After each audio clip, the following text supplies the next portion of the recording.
now it's time for Nostalgia Town, where we speak with well-known older Australians about the journey they took that makes them the person they are today.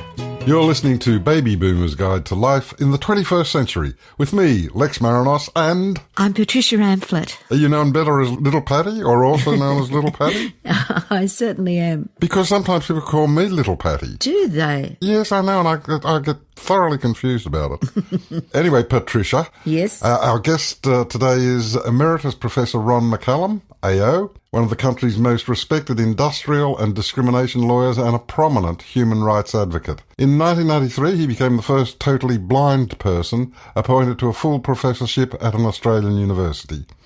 Professor of Industrial Law at the University of Sydney, he went on to serve as Dean of their law school. A leading light in the disabled community, Ron chaired the United Nations Committee on the Rights of Persons with Disabilities. Professor, welcome to the show. Do you mind if I call you Ron? Would that be all right? Oh, please call me Ron. The only people that called me Professor were teachers at my children's school during parent-teacher meetings. I had to be defence counsel when the teacher would say, he uses playground voice inside, and I would say, do you mean he's only being ebullient? So, yeah, please, when I was dean, the students all called me Ron, so sure. Okay. Well, you lost your vision soon after birth and grew up during the 1950s. What was it like for people without sight in that period? In that period, it wasn't like it is today. We had no way of reading print. There were no computer programs. There were no computers, really. And very many blind people were given manual jobs. Many worked in sheltered workshops. In fact, the school I went to in Melbourne, there was a wire fence separating us from the factory where many blind people worked. So I became very clear, even at the age of 6, that life could be bleak unless I worked hard.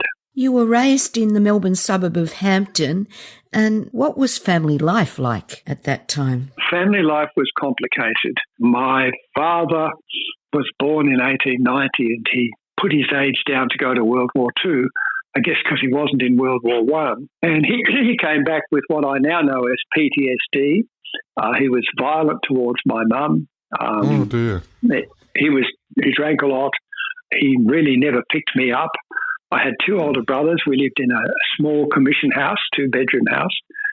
We didn't have a car. You had to walk to the shops. My mum would put us all in the stroller, 3 of us. So, yeah, I learned, I grew up fairly poor. I didn't have a relationship with my dad, and he died when I was about 14. And I was looked after by Melbourne Legacy. So it was a fairly solid upbringing, and I still have memories of domestic violence. I'm sorry to hear that you've had that experience, Ron. Your memoir is called Born at the Right Time. Why that title? What was the right time? What was being born at the right time mean?